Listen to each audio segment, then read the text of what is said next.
Kamusta na mga kapatid, mga samurai, warrior of God? So, meron nga pala akong babahagi sa inyo. Napaka kunting salita lang to, pero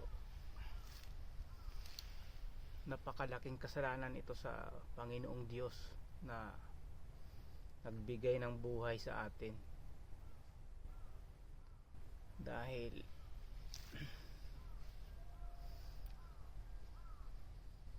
ang buhay natin sa mundo ay napakaganda.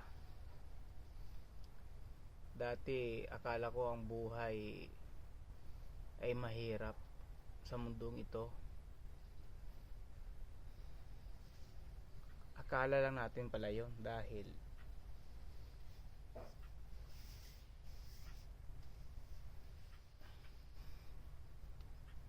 magmula nung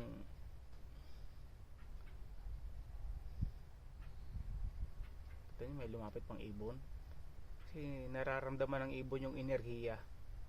Kaya nga binabagi ko sa inyo, hindi lang ito tungkol sa salita ng Diyos, ito ay kapangyarihan niya. Kaya nga i-share nyo tong video, dahil hindi to para sa akin, para sa inyo at para sa Diyos palagi. Katulad na lamang nung sa panahon kasi natin ngayon, marami ang nagtatawag ng mga loads. Tagal na, siguro mga mag-iisang taon na dinig ko yan, pero never ako nagtawag o nag-comment sa comment section ng mga loads. Kaya kung gusto mong, kung isa kang mandirigma at gusto mong magamit ang iyong enerhiya, walang limitasyon yan. Kaya nga tinuturo ko to. Actually, ako lang ang kauna-unahang Pilipino na nagtuturo nito, dahil ito ay kapangyarihan ng Diyos, ang quantum physics, quantum mechanics. Dahil kung noong bata tayo ay may nagturo na nito sa atin, hindi lang manggad, walang limitasyon. Ako nang nagsasabi. Kaya tinuturo ko ito para sa inyo, kasi ayaw ko naman na pag makapunta ako sa langit, sabihin ako ni San Pedro na naging sakim ako. Hindi. Kaya ko binabahagi ito. Akala kasi natin dati tapos na yung kwento ni Panginoong Kristo, pinako siya sa cross. So after nun, marami ng reyon kung ano-anong mga religion. Kaya nga narinig naman natin yun, di ba, na may Diyos. Tapos nagtanong din tayo sa isip natin, ano na, di ba? So yun ang realidad doon. Ay di ngayon, dahil siyempre tumanda naman tayo, nag-aral muna tayo, di ba? Kaya nga tayo pinapaaral ang ating mga magulang para matuto, maliban na lang sa mga magulang na pinaaral nila yung kanilang mga anak para magiging gahaman sa pera kuno. Pero ang di nila alam, ang kapangyarihan ay hindi pera. Ang kapangyarihan ay kung ano yung kaya mong gawin. Binigay sa atin ng Panginoong Diyos yan, kaya may enerhiya tayo. Alam nyo ba na kung bakit may Dragon Balls? Nanonood ba kayo ng Dragon Balls? Ang pagiging Super Saiyan ay may label. Sa realidad meron. Ang mga Diyos dito sa mundo may label. Ang Diyos ng mga India, alam nyo ba? Ang kulay ng Diyos ng mga India, kulay blue. Ang ibig sabihin nun, Super Saiyan blue. Pero ang pinaka basic nila na katawagan, bakit blue? Isa sang Diyos pero blue. Si Panginoong Hesukristo hindi kulay blue, di ba? So ang Diyos ng mga India o mga Hindu kulay blue. Ang ibig sabihin nun, malalim ang paniniwala sa Diyos. Actually, dati nung bata ako, inisip ko din talaga yun eh. Kaya alam ng ating espiritu yan. Dahil ito ay quantum physics. Quantum physics yan. Matrix. May timeline. Kaya tinuturo ko yan para yan sa inyo. Kasi ako nakamtan ko na yung tagumpay ko sa buhay ng aking physical. Naging kontento na ako hanggang sa makarating ako sa dulo. Kung andun ako sa tuktok, bumaba ako. Yun lang ba ang makukuha mo? Diba? So unfairness naman kung yung ikaw lang yung nakarating doon sa tuktok, yung mga kaibigan mo nasa baba pa rin, diba? So hindi tayo ganoon, inaaral natin yan, inaaral. So bumaba uli ako. Kaya pag andun ka na sa taas, huwag kang magiging makasarili. Palaging sa Diyos. Dito nagkakasala ang lahat. Alam nyo ba na, so kung taga-Capiz ka, dapat i-share mo to, kasi kung mga taga-Capiz ka, di ba? Dati may mga tinatawag Divine Mercy, El Shaddai, kabanalan daw. Kung yun ay kabanalan, anong resulta? Anong nangyari? Anong kapangyarihan na nakamtan nyo? Ilang taon na? Ilang dekada? Ibig sabihin yung mga katuruan na yun, katuruan ng palilinlang, maaring may gahom pero sa anghel lang yun. At kung ang kapangyarihan na yun ay sa Diyos man, nalinlang kayo ng demonyo. Kaya nga tinuturo ko na magsisimula kayo sa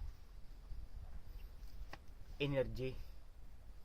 Pag nahawakan nyo na yung energy nyo, palalakasin nyo na yung chakra mula sa baba.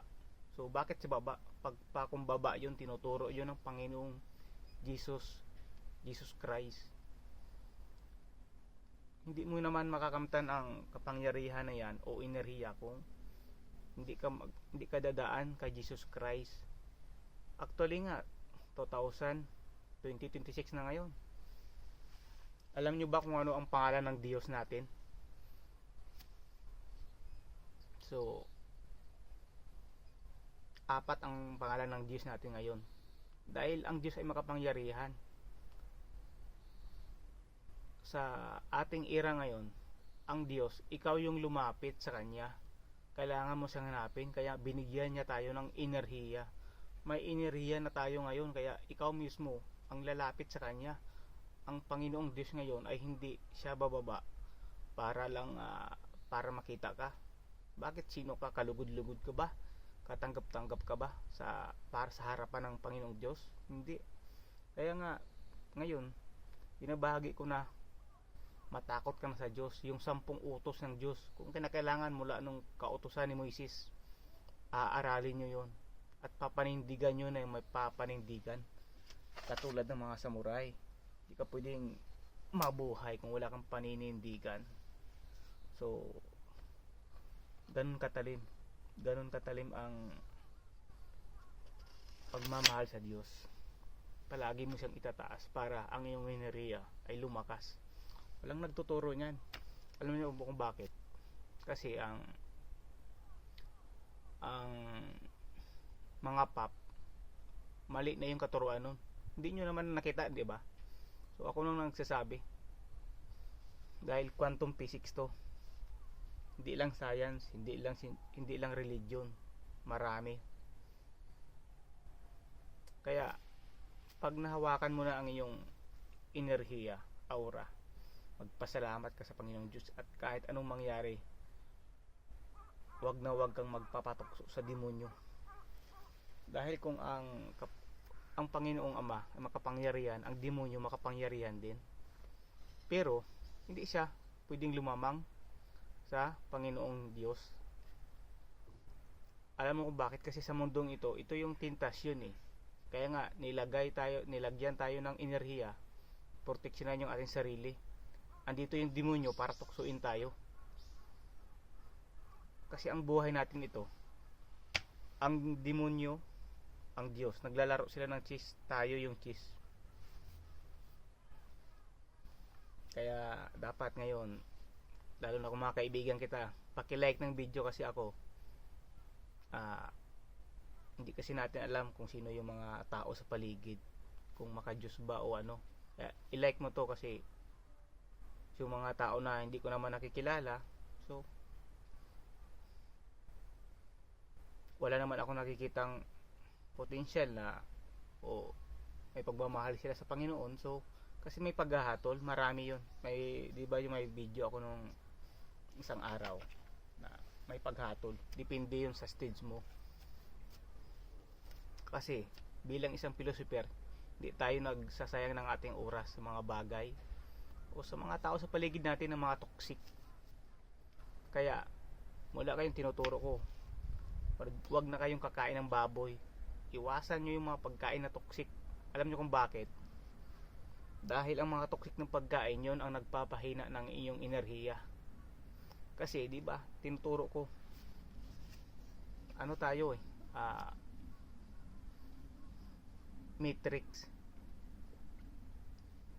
dimensional world. Katulad ditong katana, di ba? Katana sa harap, katana, di ba? So kaya kung isa kang mahirap at kung may gusto ko pang matutunan, pwede mo akong magtanong. Kasi una-una, isinilang tayo sa mundong ito na apat lang yung elemento ng Diyos na binigay: tubig, apoy, hangin, lupa, para mabuhay tayo. Yun lang, wala nang iba. Kaya sa susunod na video, abangan yan. Yun nga pala yung Lods, kasi ang Lods, ang ibig sabihin ng Lods ay idol. So tinuturo dyan ni Panginoong Jesucristo, idol. Wag na wag kayong mag-idol sa ibang tao, dahil sa ting nag-idol kayo sa ibang tao, ang Panginoong Diyos, nalalayo yung puso niya sa inyo, hindi siya nalulugod. Kaya ako kasi kanina may nag-idol na naman, so ganun ako kasi ang pag nasa iyo na yung banal na espiritu, protection mo yan. Titignan mo sa maging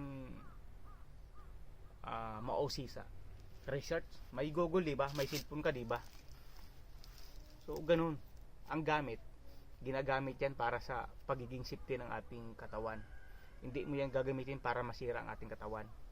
Ganun. Kaya kung kaibigan kita, lalo na kung mga taga-Capiz ka, napakapalad nyo. Alam nyo kung bakit? Dahil hindi lang iisang Diyos ang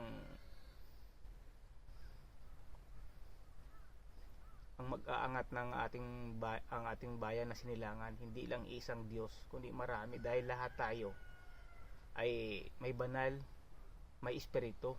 So kailangan mong maging mabuting tao. Kaya abangan mo yan sa susunod ko na video, dahil di maghanap buhay muna tayo. Kahit ayos lang yan, pero masaya ang buhay, napakasaya ng buhay. Kaya dapat makontento ka na. Okay? So yun lang. So wag na wag kayong tatawag ng Lods o idol sa ibang tao. Tanging Diyos lang. Kasi kapag nababawasan yung points mo sa Panginoong Diyos, kaya yung enerhiya mo, yung aura mo, yung kapangyarihan mo, hindi mo yan makakamtan, kasi makasalanan ka kaya dapat maging napakabuting tao ka, kalugod-lugod sa mata ng Panginoong Diyos. So yun lamang, huwag niyong kakalimutan ang 10 utos ng Diyos. Bye bye, maraming salamat, arigatou gozaimasu.